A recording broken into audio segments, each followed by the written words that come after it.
Friends இப்போ எங்கே வந்தாச்சுன்னா தஞ்சாவூர் தொல்காப்பியர் பூங்காவுக்கு வந்தாச்சு. மணி மண்டபத்துக்கு போனால் மணி மண்டபம் திறக்கலை.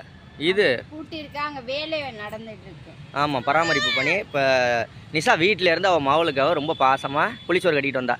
ஏன்னா பார்த்து 2 நாள் ஆயிடுச்சுல தியாவை. லெமன் சோறு இல்லை, அதுக்காகவே இல்லை, பிள்ளைங்க வருது. இப்போ நம்ம பிள்ளைய எக்ஸ்சேஞ்ச் பண்ணியாச்சு. இப்போ பிள்ளைய வந்து இப்போ கூட்டிகிட்டு வந்தோம்.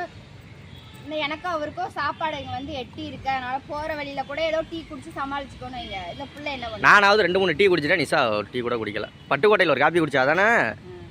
தியா வந்து இன்னும் ஒன்றும் சாப்பிடல. தர்ணீஸ்வரம் எங்கள் அத்தைக்கிட்ட கொடுத்தாச்சு. தர்ணீஸ் அத்தைகிட்ட கொடுத்துட்டு தியாவை நாங்கள் தூக்கிட்டு வந்துட்டோம். அவனுக்கு ஒரு டப்பா கட்டி கொடுத்துட்டேன். போகிற இடத்துல என்ன சாப்பாடு கிடைக்குதோ கிடைக்கலையோ நிப்பாட்டி மனக்கட்டு நிப்பாட்டி நிஷாவுக்கு டீயோ காப்பியோ வாங்கி கொடுத்துடலாம். எடுத்துட்டு போனோம். அதனால எடுத்துட்டு போனோம்னா எங்கே வேணாலும் நம்ம போகிற இடத்துல விளையாண்டுக்கிட்டே இருக்கும். டக்குன்னு ஊட்டியும் ஊட்டலாம். இப்போ விளையாண்டுக்கிட்டே வந்து என்றைக்குமே இவ்வளோ சாப்பாடு சாப்பிட மாட்டேன். இன்னைக்கு சாப்பிட்ருக்கா. இல்லை, அங்கே 2 நாள் என்ன ஊட்டி விடாம இங்கே பாருங்க. இதான் அம்மாடி அம்மா. பாருங்க, இவ்வளோ சாப்பாடு லெமன் சாப்பாடு வந்து கட்டி ஏன்டி அளவு காமிச்சுக்கிட்டு இல்லை சொல்கிறேன். அந்த கண் வைக்க மாட்டாங்களா? அவ்வளோ பசியாக இருந்திருக்குல்ல, அது சொல்ல. காலையில் சாப்பிடாம பஸ்ஸில் வந்தது. ஏப்பா இந்த சாப்பாடு கட்டாமல் உளுந்துருவேன். இந்த சாப்பாடு கட்டாமல் இருந்தால் ஒரு டீயோ வடையோ அதோட முடிச்சிருக்கும். இப்போ சாப்பாடு கட்டினால சாப்பாடு முடிச்சிட்டால, அதனால. இங்கே ஒரு சர்க்கஸ் 2 சர்க்கஸ் இருக்குது, 2 ஊஞ்சல். ஆனால் பிள்ளைங்க விளையாடுறதுக்கு எல்லாம் ஒர்க்கிங் கண்டிஷனில் இருக்குது. வந்து எங்கேயாவது போகிறவங்க டக்குனு இங்கே வந்து கூட சாப்பாடு இதெல்லாம் வந்து சாப்பிட்டு பொறுமையாக இது பண்ணிட்டு. ஆமாம், மண்டபம் எல்லாம் பூட்டி இருக்கு. மேலே போகிறது பூட்டி இருக்குடி. இல்லாட்டி மேலே போய் பார்க்கலாம். மேலே போகிறது பூட்டி இருக்கு பாரு.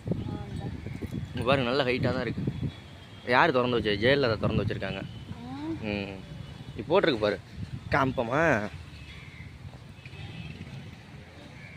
இங்கே பாருங்க, 1994 95 கட்டியிருக்காங்க. 70 ஏக்கரா?